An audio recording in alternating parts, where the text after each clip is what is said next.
Hello and welcome back to the Go in the Match podcast. Today I'm joined by two match-going Man United fans, Shane Riley and Jordan Crawley. Both Shane and Jordan have travelled Europe following their club. We'll be talking all things Man United, their matchday experiences, away days, the singing section at Old Trafford and the Glazers, to name a few.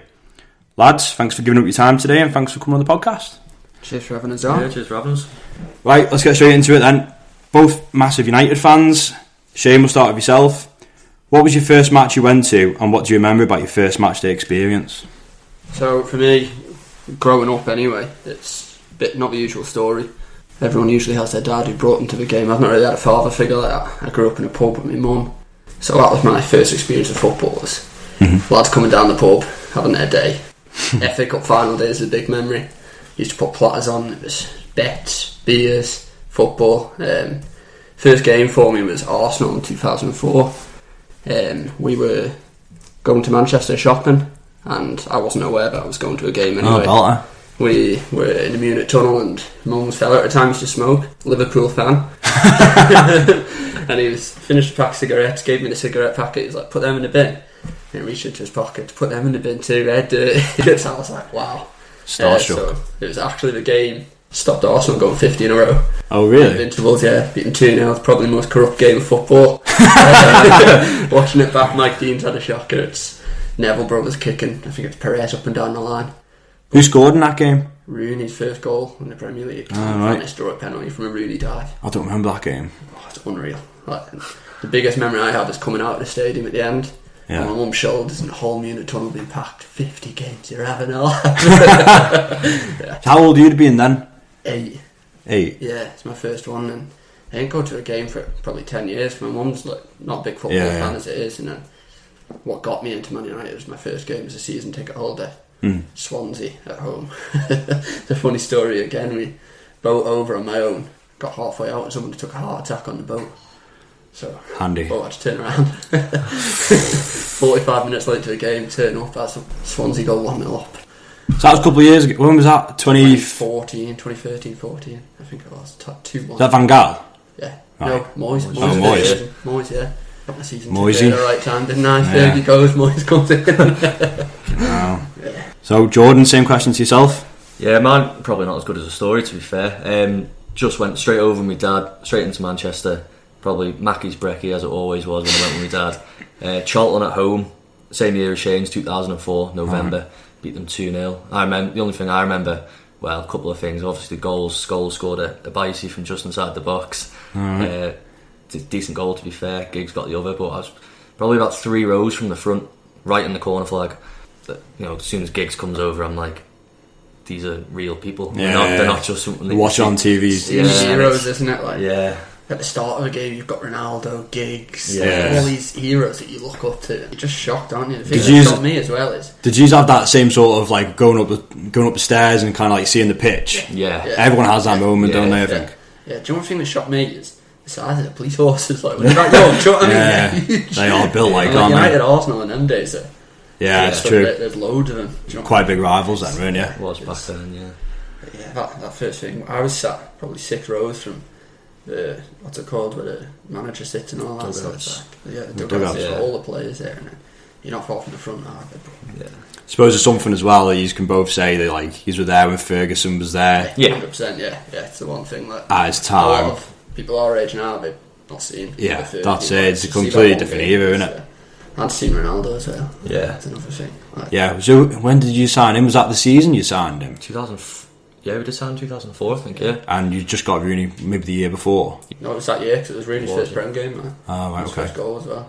On his birthday. That's some season to be going to, really. So when you went then, both of you, was there anyone that like you thought like I can't wait to get off my seat and see him sort of thing? Anyone that excited you? Giggs for me. It always has been Giggs. Giggs was the same for me especially back in 2004 when he wasn't as slow as he was in his later ages, and he was still a flying winner. Kind of a man, really, wasn't he? Yeah. Van Nistelrooy as well. What a player he was. Yeah. So underrated. He had some record of scoring goals, didn't he? Joke of a player. The proper goal scorer, isn't he? Yeah. He probably hasn't spoke about maybe as highly as he should be, really. Yeah. Not at all. In the top players, and people kind of just jump to Shearer, Rooney, and your Henrys of the world, but he was like a natural finisher, wasn't he? Yeah. There's a story of him around Man United fans, isn't there, about he wasn't not a nice guy at all. Really? When Ronaldo came, Ronaldo was close to Fergie. What, a bit like ego, or? Yeah, he hated it. He hated that Ronaldo was close to Fergie, and he'd be like, "Oh, it's Fergie, your new daddy," after Ronaldo's dad had died and stuff. Oh shit, that all kind of came from. Yeah. So obviously you both live here on the Isle of Man. So what does a standard match day look like for you? Do you always fly to Manchester, or do you take like an alternative route, or do you sometimes go for Liverpool? Obviously you've got the boat as well, haven't you? Yeah. Alternates, doesn't it? We look at it cheap as we can. Yeah. But it's not cheap going to Manchester. We all know that. I don't know now what's going to happen with Flyby gone, because they're the main one to go to Manchester. So there's Logan Air, I think, starting up or have started up. Well, obviously with coronavirus happening, it's kind of stopped that a bit. But yeah, it's usually first plane to Manchester, £8 pint or whatever it is in the airport, 6 in the morning, and then train straight to Spoons, brekkie, pint, and then chill out for a couple of hours until probably midday, and it depends on what time the game is. If it's 5:30, we've had quite a few Sunday games this year because of Europa League on a Thursday, and so it's usually been midday. And then Sound buzzing about that. Do you always stay like somewhere else, or can you usually do it in a day trip, or do you have to stay over? Every now and then you can, so we can fly straight to Manchester, and then a couple of times, especially the majority of the time when we play, we get a taxi back to Liverpool. Yeah. And then that last flight from Liverpool. The last flight from Manchester is like 5:30. So it's not a late one though. Because you've got a hotel near the ground as well, haven't you? Yeah. Is this hotel football, but it's getting a. There's a Premier. Is it quite touristy sort of? Yeah, paying for it as well. It's ridiculous. Like it's the one at Neville and that home. There's a Premier Inn just behind it as well, but you've got to be early to get a room, probably before the fixtures are announced. You're better off not being around the ground though. The ground, you're closer to town if you stay away from it. So right, okay. So I mentioned on the previous episode of Keith that we're quite lucky at Anfield. To be fair, we have so many pubs around the ground, and I haven't been to Old Trafford myself, but a lot of people mentioned there's not like too much pubs around, no bars or anything like that. So where would you go for the match? Is any particular like a go-to place? Home fans, it's not bad, is it? No, we've had a fair few, to be fair, that we've been to. The best one we had was Sam Platts, which has been knocked down recently, turned into a tram stop, which we're devastated about. But what a place that was! It's like a building basically with a hole in the wall that they sell cans out of, and then a marquee outside, pyros a lot. Owners didn't care, big United fans themselves, so didn't care what he did there, as long as no one wrecked the place inside, but no one was inside anyway because the marquee was outside. So is that the place I've seen like on your stories and stuff where like you've got that marquee? Yeah, there is a new place now. Is that the place? Now that's gone to Tollgate, which is another home fan, so you wouldn't get in as an away fan. Right. Again, they've done a marquee, but they're a bit more strict to it. It's still good, but that got touristy now, isn't it? The word's got out and it's touristy. They're trying new places. There's Barca Bar, is it? Barca Bar, in Barca Bar's in the centre of town. Yeah. Literally 2 minutes away from a tram stop, you can just hop on and straight to Old Trafford. That's the best thing about Manchester for me, is your metros are everywhere. You're 5 minutes from a metro, which away fans don't realise. So you can go into town, you can go East Spoons, you can go any bar really, and then you can hop on a tram and you're 5-10 minutes to a ground, isn't it? So it's not as bad as people think. Around the ground's awful, but for away fans. But if you the Etihad's the same, isn't it? I don't think there's anything around there, to be honest. It's up the other end of town. We did it, didn't we? Yeah. City away not long ago. Obviously, luckily we have our kind of United. we have our United pubs in town, so we can just kind of like. So you kind of like maybe just stay in the city a bit more for a bit longer, and then go up the ground for a City game, for like away game. City, but home ground, we start in town and then we work our way towards the ground to the main pub where the atmosphere is, and then walk in about probably 20 minutes before the game. I think away fans struggle, don't they, coming to Old Trafford and that, because there is nothing. European ones seem to have it on lock, to be fair. There's one, the old Wellington, in right at the back of the Arndale, isn't there? And every European away fans always seem to go there every single time. There was PSG at home, obviously, and then they've got some good fans, haven't they? They were there, and they were mad. Fireworks. They were Anfield a couple of years ago. They're good. Crackers. Juve were decent as well. We were in the Tollgate, which is one tram stop away from the Old Trafford stop, and the police escorted them, but they got off there because I don't think the Old Trafford stop was going that day. And as you get off, it's over the road, the pub. So they're coming over and they're getting a police escort and everyone's going mental at them and they're firing fireworks to us, and they go two streets down and there's just fireworks flying in the air and throwing pyros into us and everything. It's just like, they're crackers. So I know you've both done your fair share of away matches. Which is your favourite you've done, And for you, is the travelling the best part? Because you can't do anything about the 90 minutes, can you? No, without a doubt. We said it, Keith, last week, didn't you? It's all about the travel. Yeah. The day's what it's about. If you look at our record of away games, the last I know you've got a carry. My mine's not much better, to be fair. But yeah, I think the last time I won was 2015. My first ever away game, Everton away, won 3-0. But everyone wins there, though, don't they? Since then, you say the easy games I've done: Bristol away, Brighton away, Huddersfield away twice. Got beat every time. Do you prefer? So you did Bristol then? That was obviously a cup game. Yeah. Do you prefer going to the smaller grounds than the bigger grounds? 100%. Yeah, the smaller grounds are so much better. You're compacting. You don't get your tourists there, do you? No. You've paid a towel for it because you think, oh, it's Bristol. And yeah. Go to Bristol, what's there? Your actual diehards go there, don't they? Ones go to every game or try to. And, it's 100%. No, but the day. The old school grounds and the good ones. Yeah. There's two that stand out for us. Was Valencia, obviously, the European away. You can't beat them. That's a good ground, isn't it? Yeah. We did the tour with the Mestalla. We went to the final because we stayed in Valencia before we went to Madrid, and that's some ground, isn't it? Yeah. I'd love to be there for an actual match. Yeah, it was. It's mental, Yeah, wasn't it? we got beat again 2-1, but the trip itself, we flew to Barcelona. And then a coach from Barcelona to Valencia. It's like, how long was that? Just over 4 hours, I think it took. You were playing Napoli. Oh right, yeah. We were on the coach. It was like midnight, full coach. And got it on. You've got Wi-Fi and the coach on the phone. Allison made that save in the last minute. If that had gone in, we'd have woke the whole coach up. Yeah, Valencia stands up. Brighton as well. Brighton. 12-hour round trip from Manchester on the coast. Yeah, that's a hefty trip, isn't it? That was. It was so good. It's a good trip, that. Did it. It's called a group. They've got set up a bandit bus. Right. It's just all the away fans going down together instead of going through the club. Good weather down there, Brighton as well, isn't it? It was like 26 degrees. So, and then one of the lads on the bus about an hour in, sick in the toilet, clogged the toilet up on it like a scorching day. Proper away day, that, isn't it? It was so heavy, wasn't it? Yeah, it was ridiculous. It was good though. What a day! And then to watch probably the worst game of football I've ever watched as well. Bad. That was an awful day. Still Awful game. Yeah. 90 minutes just gets in the way for me. Yeah. I say that, but going, say if you go into the match and it's like you don't have a ticket, I think you'd probably be a bit down about not having a ticket at the start, so maybe your day wouldn't be as good. But when you do have a ticket, then you go, and it's kind of like it's irrelevant in a way. Better, yeah. The day's better rather than the game. Unless it is like an extremely big match, like a semi-final or a final or something. Well, They're some of the best days we've had. Wembley days. You can't. So what game did you go to at Wembley? Was it semis and finals? I've done FA Cup final, one Lingard goal. Right. Against Palace. Yeah, that was another story about being sick. Too much ale consumed on these trips. Yeah, that goal went in. A long day at Wembley, isn't it? You're up early on the drink, and then you start getting hangover at the ground.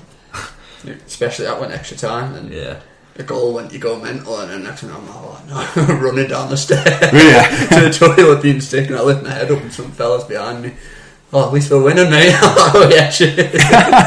I reckon you Manx can't just handle your ale, What other Wembley ones? Spurs, Southampton Carabao Cup final. You've won that one as well, didn't you? Yeah. Ibra, header in the last couple of minutes. Decent, but good days. Wembley is. I've not been to Wembley, to be fair. Yeah, people say it's not what it used to be, but as a ground, is it? But I think it's, as we've said before, it's not about the game. I'm not a fan of the ground, mate. Did you do the Community Shield against Leicester? No. I did that, right up in the gods for it. And it's I don't know, it's just, I don't like the ground. I can imagine it's quite hard to get an atmosphere going. Yeah. Because it's so... Palace did well. I think Palace are known for it at home anyway, and they had a section in the middle of that back tier, and they were all just bouncing the whole game. I was like, get me in there. Slap this off, I'm going down. I mean, you kind of do get like a bit jealous with those sort of fan bases though, because it like they're not always going to be at Wembley. No. Where clubs like Liverpool, United, whoever it may be, they're expected to be at Wembley, so they appreciate it more, don't they? If their clubs seem to help them that bit more, like you're not allowed much at Wembley, are you? They don't let you have your sections, which we've started to get the last couple of times, haven't we? But getting small into ones but the likes of Palace, I think their clubs help a lot more. They're well known for atmosphere. It's a bigger day for them, I suppose. Well, isn't make it? it the best experience for Wembley if they can, because they never know when they're going to go back, really, That's do they? it, So, yeah. So, I mean, you boys kind of touched on it there. Obviously, I know nothing about United's ticket availability, the structure, how you boys get tickets.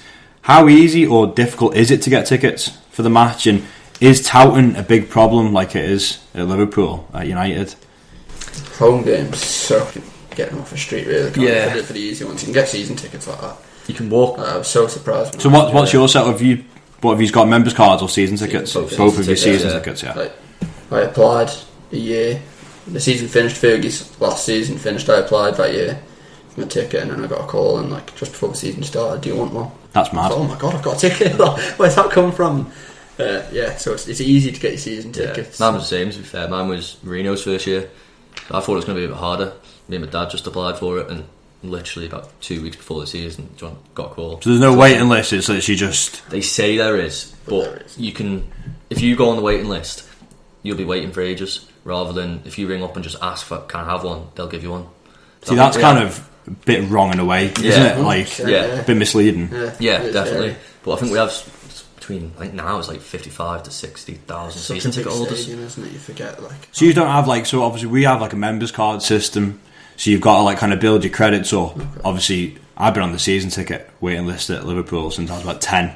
Be on it till you die. Yeah, I probably won't get one till maybe I'm 40, and like that's providing that we expand the ground, which is just mad. Yeah. But we have like a members cards, and you've got to build your credits up, and you've got to get it on a booking system, which is just a load of shite. We do have a members card system, don't we? It's not about credits and stuff like that. You just apply. I've heard like you've got a better way of getting tickets. It's usually just random, isn't it? Yeah, like they just pull it randomly. I think everyone goes into a ballot. And what about your aways? Is that hard to come across getting away tickets as well? Because it's like gold dust up. To do it legit, you've got to have a season ticket. Is it 3 years? You've got to be on your fourth year. So then you upgrade to a silver season ticket, and you go into a random ballot for the domestic ones. Away in Europe and stuff like that, that's a credit based. Right. It's difficult that because obviously the more credits you have, you're going to get more games. Yeah. But the way you get credits is by going to a game. To a European away game. Just getting your first one or two, isn't it? The credits roll for 3 years. So once you've done your kind of 3 years, back end knocks off and you start fresh again from the third year. So you got the past 2 years and then a fresh one for the season coming. So touting's a problem too. It is a problem. I think everyone. I think the problem is clubs like Liverpool, United, Arsenal, whoever it may be, because they're such big clubs. Money makers. Yeah, and it's kind of people just come over and think, well, I'm going to go to a match at Liverpool or Man United, whoever it may be, and got it ticked off the box, off to bucket list sort of thing. But which is a shame, really, because as much as you don't want to dive into helping them out as well, like there's games like that first FA Cup final, we were like, what a chance that is for see United win a cup. Yeah. And what did me and Hurst went, I can't remember what we paid. It wasn't cheap, like it was over 200, and we were told we were right behind the goal, and we weren't. We were up in the gods when we got there, and we were like, this is... Yeah, you pay a lot of money for it. And then Geordie Hurst again at Huddersfield, he paid 120 for Huddersfield away, just 'cause I got one in the ballot. I was like, I'm not letting you go. Paid 100, but we met a couple of lads on the train. He told them about it. One of their mates is a tout, but he does it on the cheap, which is like, it's helped us massively, hasn't it? So we've got Newcastle. They make their money. It's not cheap, but it's a lot cheaper than what we were doing. Do the club kind of acknowledge that it is a problem, or are they not really that arsed? They know they're going to sell out, sort of thing. If you look on your back of your season ticket, it says if you're at the game and this is not your ticket and you've been charged, call this number, and it gives you a number to call, basically saying all right. So, and obviously the name on the back of that, you can read it off, give them the season ticket number, and they'll probably ban them straight away. But I don't know if anyone does it. They probably don't. People won't want to be a grass sort of thing, but then it is such an issue. I think massive. It is in football. You go outside Old Trafford and there's people down the road that have stacks of 20 tickets, don't they? It's just like stacks of season tickets, like just there you go, there's yours, and it's mental. But then at the same time, people help you get your tickets. Do you know what I mean? Yeah, you're paying over the odds, but I don't think it will ever be stopped out, and I don't know how you stop. It's a very difficult thing. I know at Liverpool they've kind of talked about maybe having your picture on your members card and stuff, and I just don't see how that works, because not Old Trafford where it's 80,000 people coming in. Yeah, it's not. You can't police that sort of stuff, can you? And I mean, not every fan can go to every game, so exactly. Some people have things on. Yeah, like the people ones that live over here or live across an island, or So what will you do if you can't? Obviously, you boys can't make every single game. No, it's ridiculous sort of money. So what will you do? Do you give your card back to someone? If we can, yeah. If there's someone we know that wants it, like especially over here, we don't usually tend to give it to people across, do we? No, we don't know that many. But over here, if it's like some of the lads, there's a fair few that know us now that get in touch all the time. Yeah. I suppose like the people want to take the kids and stuff as well, so you'll do them a favour there essentially as well. With, like, you're lucky, Crowley. You've got two together, whereas I'm on my own, so it's hard to find people that want it. Yeah, it's trying to sell doubles much more easy than a single on its own. You can ring United up as well and say that you want to donate your ticket to the Man United Foundation. Oh, right. And obviously they don't give you any money for it, like, or anything like that, but they don't take it off the price of your ticket. You're just giving it like as a goodwill gesture to some kid that can't afford to go, or a dad and a lad kind of thing that can't go to games very often. So perfect. It's a good idea, to be fair. Yeah, that's definitely something. I don't know how I much it's used with people. Never used it a couple of times, to be fair. Yeah, not many. It's not the first thing you think of, is it really? And it's not advertised that much to do it. When it comes in your season ticket package, they don't tell you can do it. It's just kind of there on the website somewhere, I think. So maybe they should try and get a bit more out there, sort of thing. So obviously inside the ground now, I know United brought in a singing section into Old Trafford a few years ago. What are your honest thoughts on that, and do you think it actually helps the atmosphere? We're not allowed to call it a singing section anyway. That's one of the main rules of being in there. They don't like it at all. It's not a singing Fair section. enough, really. What is it called then? And what stands it in? TR8 and Stretford End Lower. Right. It's run by a group called TRA. Okay. Stretford End Right Side, isn't it? Right Side, yeah. TRA is just like a group of who've been in Old Trafford. Everyone knows Old Trafford is dead. It's not good.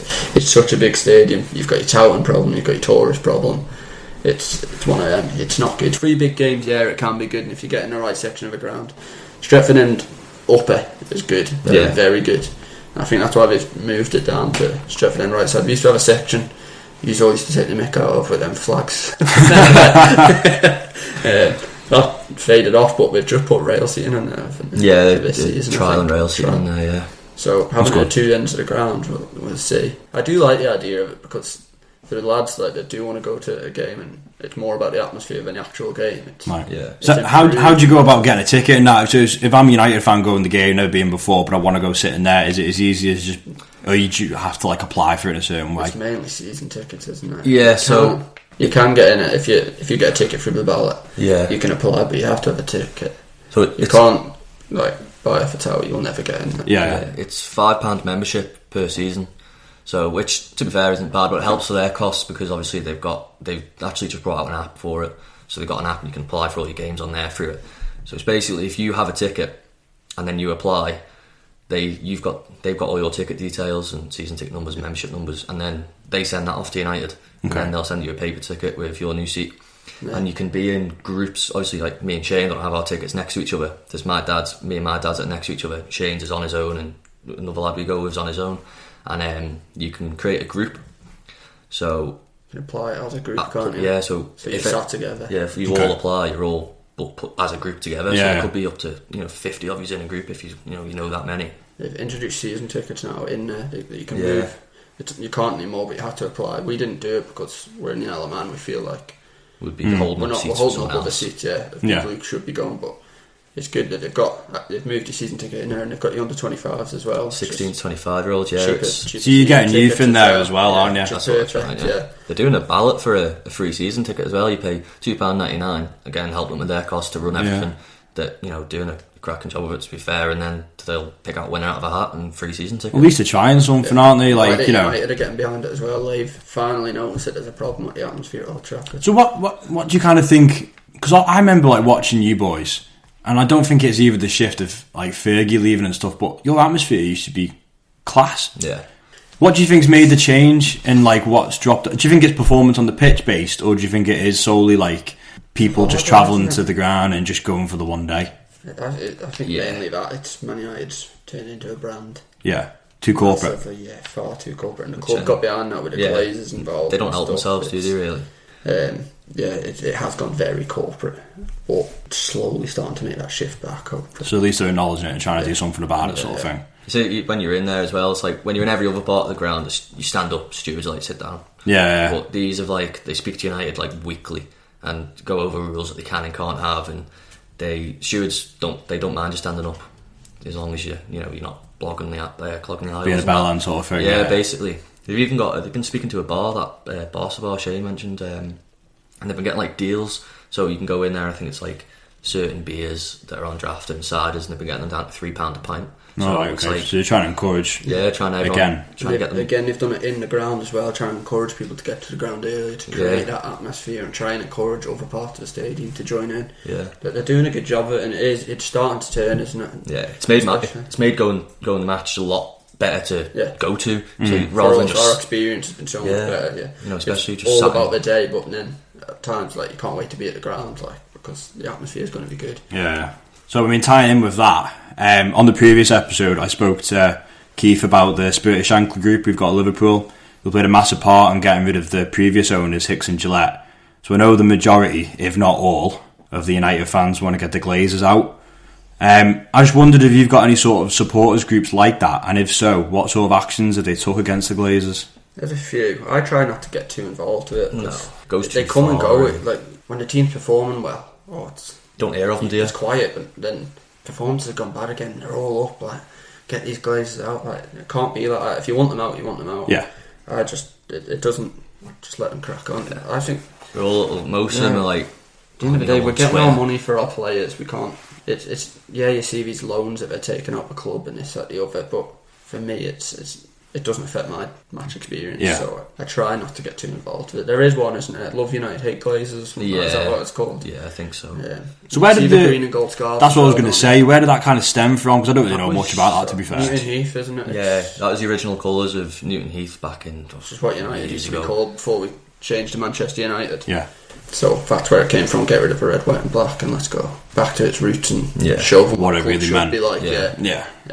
But yeah, that kind of came about in sort of 2007 maybe. Yeah. I think we played AC Milan. Yeah, the Beckham. And there's a picture of Beckham with the green and gold scarf around his neck in the AC Milan kit. It's saying something if he's wearing it, and he's kind of behind that, isn't it? Yeah. He's obviously been throwing it from the crowd, and he's picked it up and stuck it around him. Yeah, and that's when he's not even a United player at that stage. Yeah. I think there is a problem. I tend not to look into it too deep. There's not many. I think all it is really is there's not many football based people. Is it? It's like the likes of Woodward. He's all money orientated and stuff like that. So he's a businessman.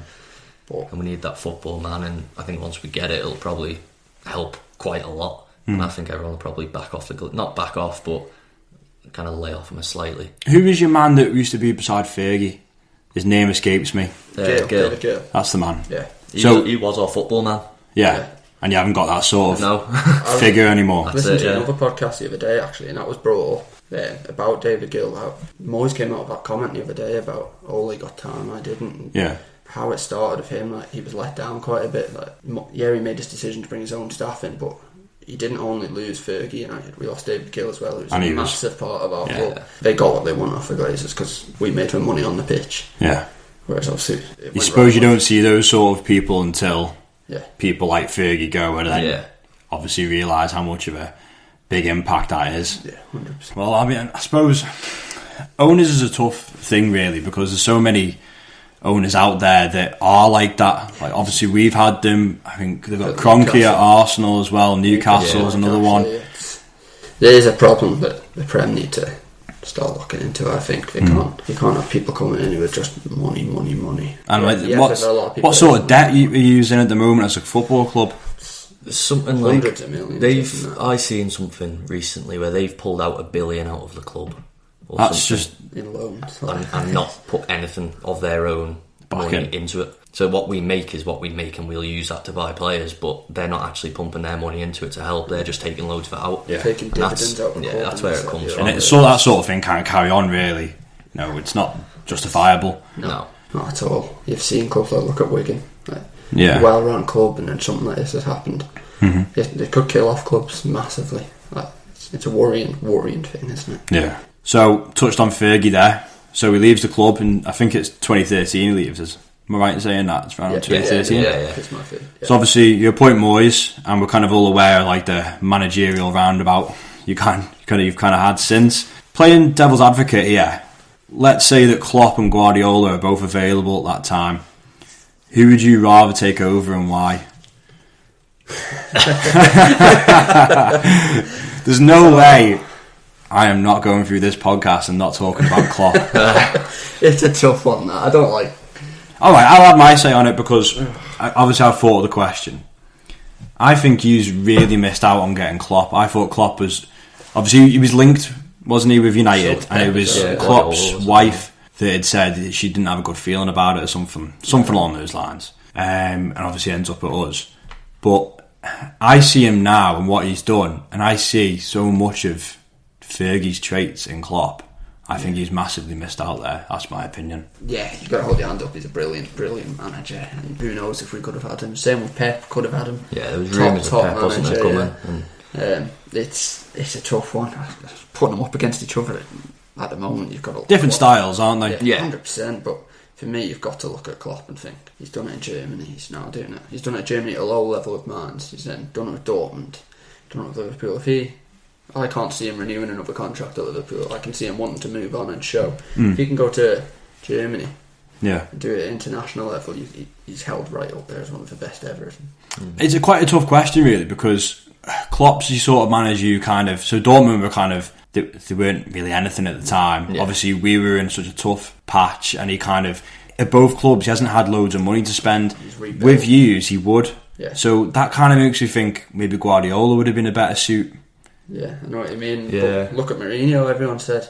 Mourinho comes in, he gets his money, he does what he wants, but it didn't happen. I still feel harsh on Mourinho, the way he was sacked, and it's a difficult one again with him. I don't know where I'm at with managers anymore. I'm just behind the one who's in charge at the moment. Always turned it around, to be fair. The start of the season, it looked bad, and then Bruno's come in. I'm just worried that it's one of them, like when Ole came in, we had that patch where we were class. Yeah. I'm hoping it's not the same with Bruno. And you had a dip, but then you've obviously playing well now. Well, then, and it dropped off again. But he's just got to be behind the one who's in charge. So you've definitely avoided the question about Klopp or Guardiola there. Man United will never go away. That's all I'm saying. Everyone knows that. What about for you, Jordan? It is tough to pick between them. It's so hard. A horrible question. I think at the time, obviously Guardiola was rumoured big time about coming, and it was at one point I actually thought it was going to happen. I thought he was done. It was just a matter of time before he landed in Manchester, kind of thing. I mean, it did happen, but it was Mourinho, wrong side of Manchester. Mourinho and Pep were both coming, weren't they? They're both available, and it was a fight between City and United. Yeah, but I mean, it was with Mourinho. I think at the time I would have gone Guardiola, but you can't look at. I mean, hindsight's a wonderful thing, innit? You can't look at what Klopp's done now and think he would have known he was going to do that. They've both been successes, haven't they, in their own different way? Yeah, 100%. The footballer period play on your day is... I think it's so different, but it's both so attractive, isn't it? I think City's is proper attractive football. It's the old Spain style. Barcelona back in the day. Technical. Whereas Klopp is, let's go, go, go. And now he's got... Obviously, he struggled at first because he didn't have a defence, but now you've got... Van Dijk and Alisson back there. Like a cheat on a game, isn't he? Yeah, basically. And having them there has brought the likes of Matip and Gomez, being a young lad, having him next to him, that must just breed confidence. Even Robertson, you don't think about Robertson, where he was at Hull and wherever he was in Scotland, and think, how's that happening? Well, Fergie kind of did the same. He was kind of buying, your Jisung Parks of the world and Darren Fletcher's.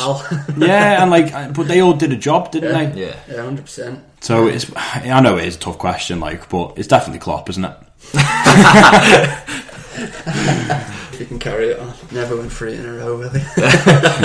So I mean, going through the managers then. So Moyes, do you think he got enough time, or do you not think he was the right man? I don't think he was the right man. He made too many choices himself that didn't suit the football club. I think getting rid of your Mike Phelans, who were already in the backroom and bringing his own backroom staff. I think he felt he had to be loyal because he had this time at Everton and had done a great job of a standard team. Yeah. But coming into Man United, I think he felt he had to be loyal, and getting rid of that type of coach in the background stuff. But he wanted some of the players, didn't he? Want Tony Kroos at one point, and there was conversations there. Close about that, yeah. So, I kind of think from my perspective, he didn't have enough time. We all had that night as well, didn't we? At Bayern, which we thought we'd knock Bayern out at every goal, and then the quarters, was it the quarters out? Yeah.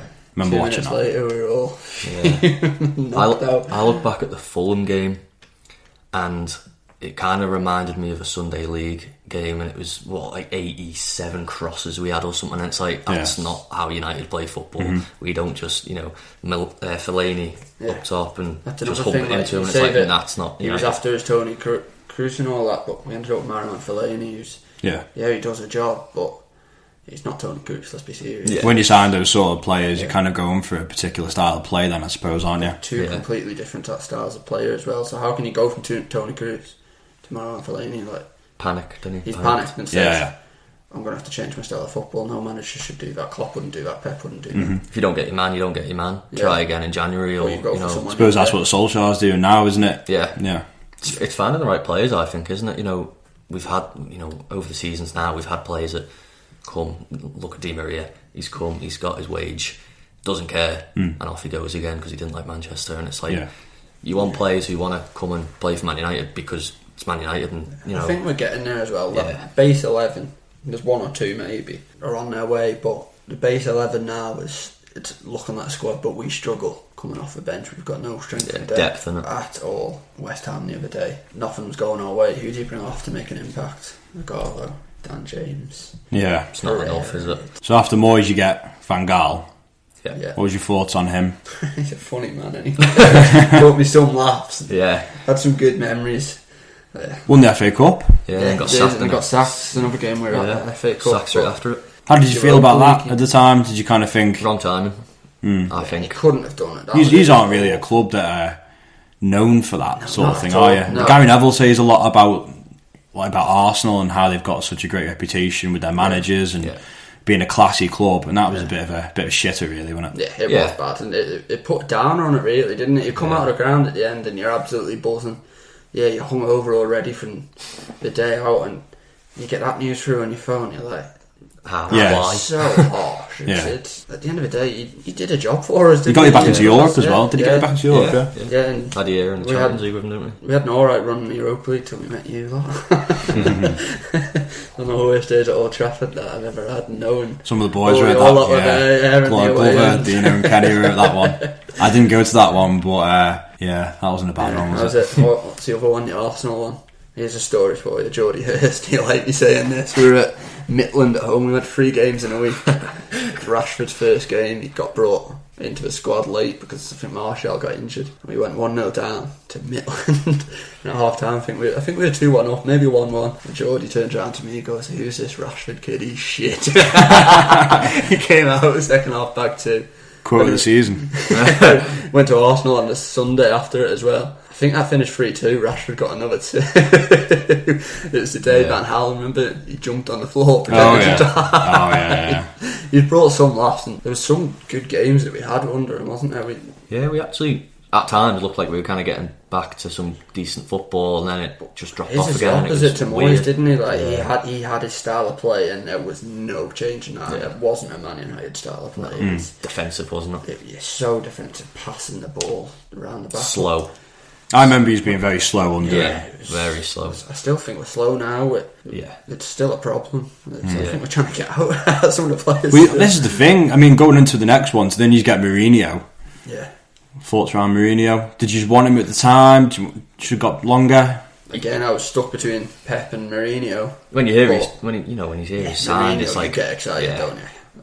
I don't know about now. He's won it all, hasn't he? Yeah, he's done everything. And that arrogance was brought back to Man United. It didn't last long, but I still think he could have had more time. I think he's the one that if we were going to give someone time, he's the one that needed time. Yeah. He was he was trying to build something, but the fans got on his back. Yeah.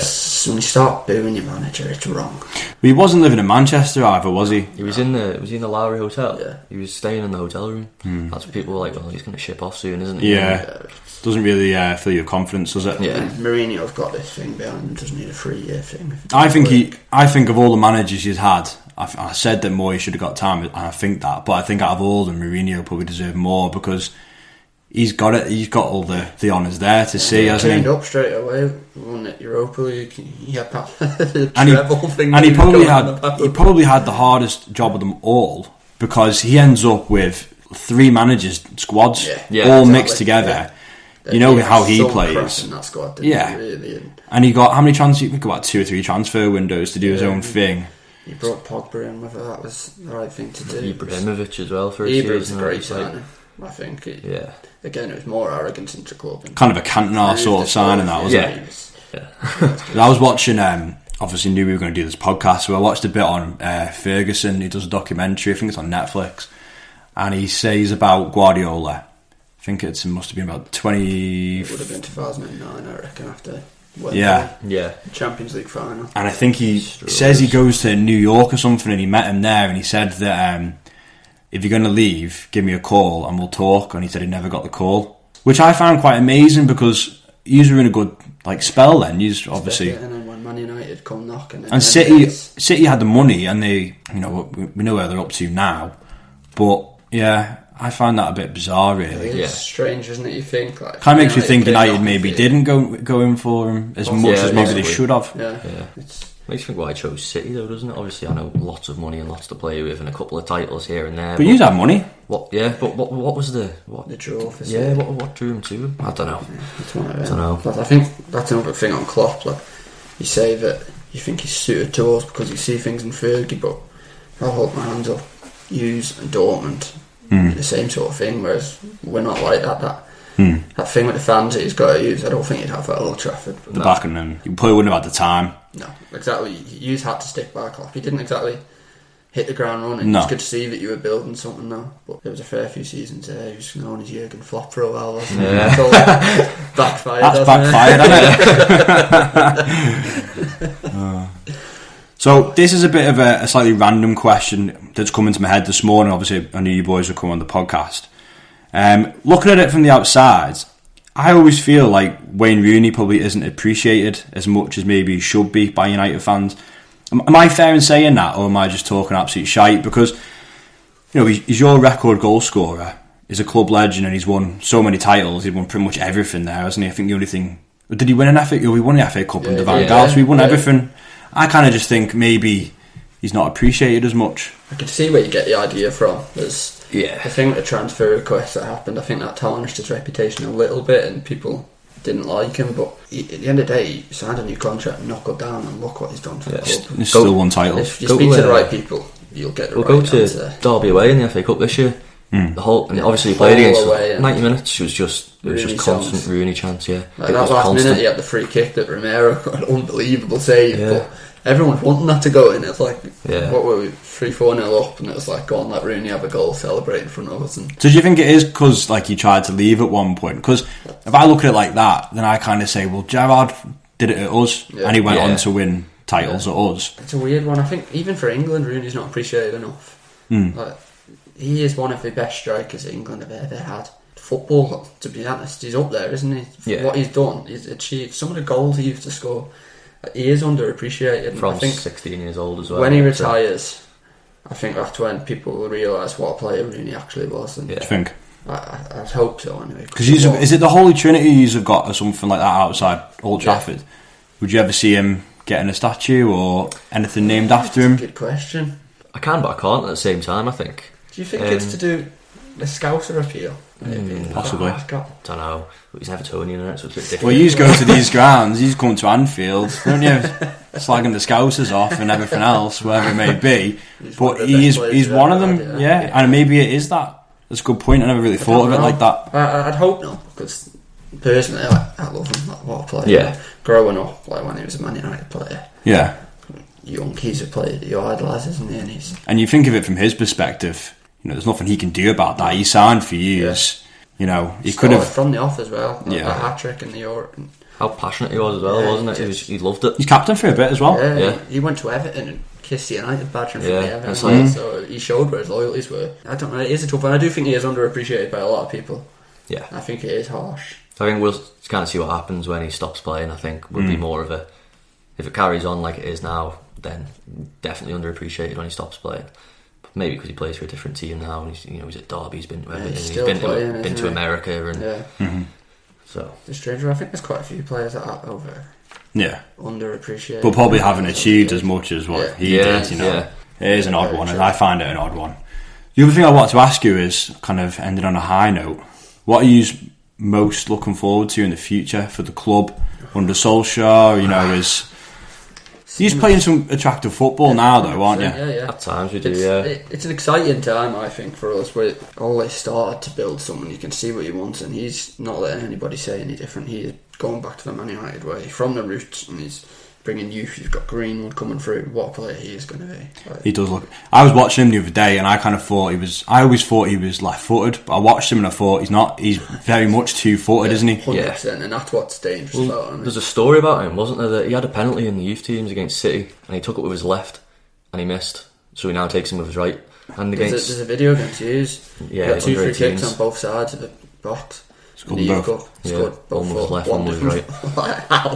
That is. But talent. not only has he got the talent, but he's obviously grounded, he's one of yous, isn't he? Yeah. And that you've kind of got that with Rashford as well. Yeah. 18 years old and he scored 17 his debut season. It's not phased him. That's what scares me. Like, what can he go on to? You have started to bring youth through, people who kind of care. Yeah. Started to obviously get rid of your fucking Di Marias and your Falcaos of the world, and they've been phased out. You're not signing those sort of players that are coming for the money. I just can't wait for the day, personally, that we're back challenging for things. I mean, at time of recording, yous are playing Leicester tomorrow. Yeah.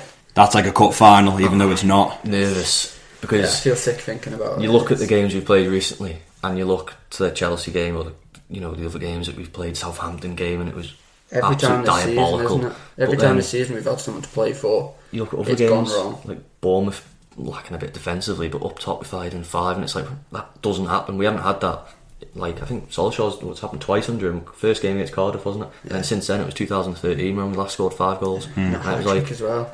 Marshall's hat-trick, first time since Van Persie. Against Villa. That's a long time, that. it was like depends which night it turns up to how nervous I'll be in the first 10 minutes. Like, It's a big point in your season, though, to get back in the Champions League and attract If those we don't sort of get players. That's it. Exactly, the attraction for players. Yeah, I don't think we need the biggest players now. Now we need to build a squad, not just a first 11. Yeah. You've still got to attract them players. There's rumours of Sancho. Is that going to happen?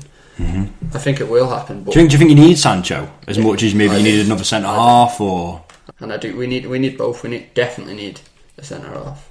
I think we need a back few. up and full back. Yeah. To be honest, Our backup at full back at the minute is Williams and Fosu Mensah, and it's like not going to cut it? no, it's not.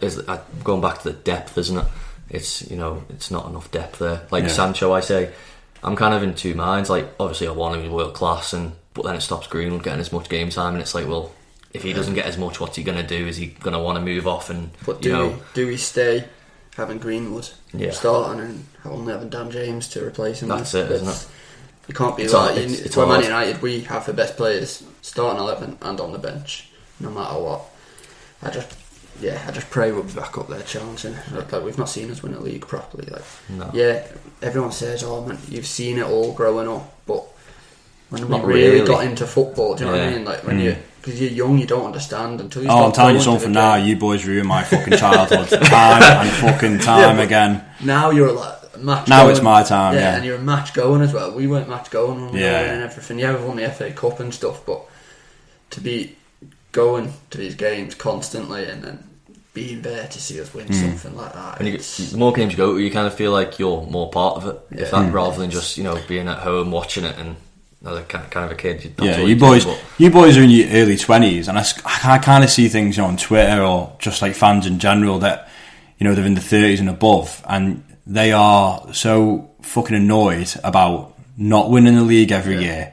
I kind of think of it as like a baby getting their rattle taken off them. 100%. Yeah. And the league title was your rattle, and you've not got it anymore, and you don't like it, sort of thing. I don't mean that in a shitty way at all. Especially now it's gone to Anfield, like first time in lifetime. Yeah, like we had it year after year after year, and so used to winning and so used to but that's what having I mean, that. like, we grew up. I've never. The one I remember for me, the main one is City. Fergie's last one. Obviously, after we got it back off City, I think that year is what made me, when we lost it to City, made me become a football fan. That heartbreak made me become a football fan, which is weird. Like more than anything. Yeah, but You kind of got more passion through it. Yeah, do you know what I mean? From being before we were born as well, because we'd won it before we were born, and then obviously born into winning the league. And when I was born, it was the treble year. Yeah, and it was like, so I was born into the treble year, and obviously from then we just won league after league, and it's kind of like maybe probably took it for advantage, to be honest.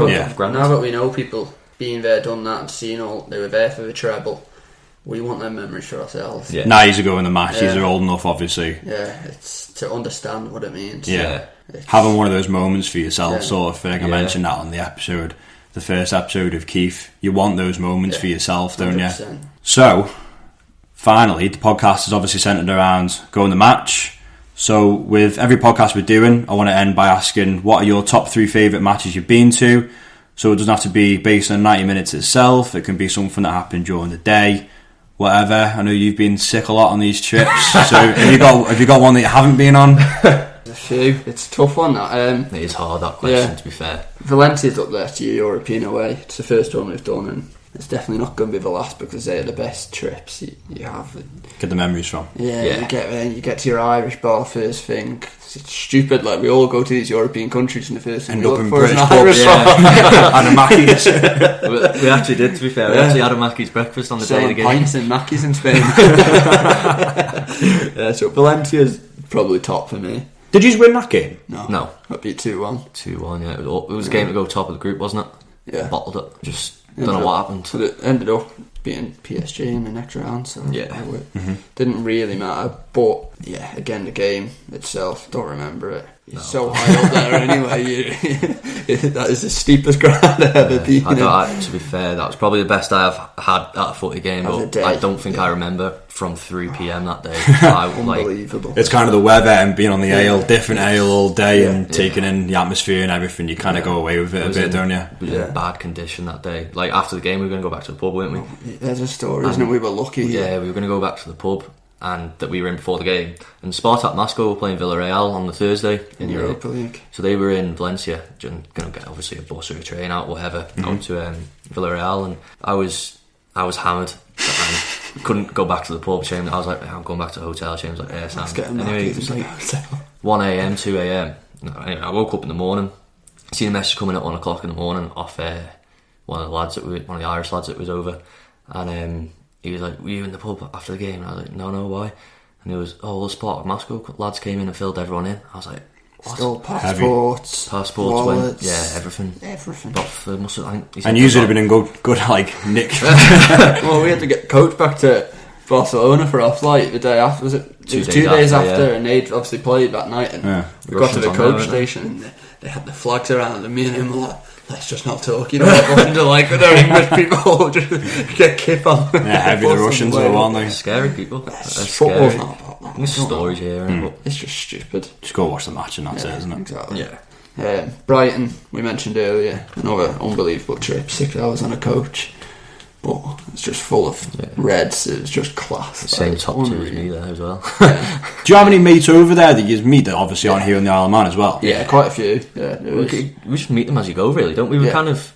It was a weird one. I went with a mate and got on the train, and 2 Irish lads got on the train as well from the airport, and their flight must have landed exact same time, and they came and just sat next to us and started talking, and that was it. And we still go meet them 3 years later. And it's like it turns out like his cousin lives over here. It's absolutely it's such a small world. Small world, isn't it? We help them out with tickets if they need to, and they help us out as well. And it's like, if you can just get talking to people and that, don't you? That's it. Yeah. The other one for me was you won't like this one. You lot at home. I can't remember what year it was. Beat you 3-0, and Balotelli been sat on the kit and the yellow kit on the floor. Oh, 2015, that. Unbelievable. Like, I sat behind De Gea in the second half. I stood behind De Gea in the second half, and he was battered us. You battered us, and we won 3-0. I remember Balotelli had about 25 shots, didn't he? Matt, and he looked like he was going to cry. Like, he was like, "What do I do? What do I have not to on do?" his own. Like, I hated that season. And then that's the first time. I think that's my second game as a season ticket holder. I met a couple of lads over. I went over on my own, but there was a few lads from over here who gone to Manchester for a night out, and then there was a couple that were going to the game. Langy and it was the other one, Dane Patience it was, and went out with him the night before. And I went back to their flat that morning to meet them to go to the game together. I was like, have someone to go. Langy still not got back from the night before, but he took us to mention Sam Platt before. Like, I'd only been to the ground and gone straight to the game. I'd never been to the pub before, and he introduced me more or less to the atmosphere side of things, and that's me hooked. Like, I came back telling all these stories, like, look at these videos, all the chanting and the pyros and that. After everybody else started getting their season tickets, and we'd been crying out for that for a long time as a group of mates. You lot seem to have it. Like, I've said it for years. You lot have got like a big group. Got lucky with that. Whereas we've never had the big group, and now that we've got like makes difference. 100%. Definitely makes difference. You said it with Keith last week. It's sharing their memories, isn't it? And shared experiences mean more, don't they? 100%. Especially when you beat us 3-0. What a day that was. There's a couple of close calls. City 4-2 was up there as well. I can't choose my third one. I'm either going for probably the Spurs FA semi. That was a good day. When was that? A couple of years ago? Or? Yeah, we got beat by Chelsea in the final, didn't we? Yeah. A couple of years ago, and that was a ridiculous day. I think we got there on the Friday night, didn't we? And the game's on the Saturday. We went to that Irish pub next door to our hotel. Pub right next Horrible door. little hotel, wasn't it? Just in there just in the pub till probably 2 a.m. Millwall were playing, weren't they? QPR, wasn't it? It was just down the road from the pub. Bartender was bringing us free food because I'm guessing probably because we had to drink we were buying. Just being there all day, like So and then obviously next day up early, straight to Green Man down in Wembley, and you spilled a pint of cider all over yourself. Sat on a bench on a slant, and everybody gets up, and I'm still there. Pint of Darkridge, see you later, all over me grey shorts. That day was just the weather. We had the weather. We were all sunburnt, weren't we? We were walking towards for half an hour, weren't we? Walking to a taxi stop or something, weren't we? And found a shop, and we were like, we're going to have to buy some Jordan here. We didn't take out the hotel room or anything. We went in looking for sun cream because we knew it was hot. So hot. Yeah, it was 26, 27 something or something like that, and we all came out bright red, didn't we? So you hung over, you had sunburns coming out of heat stroke. Sweaty. Yeah, it was a good day. Wembley is up there. If you get the chance, you have to. There's them two pubs. There's the Green Man and Torch. The Torch.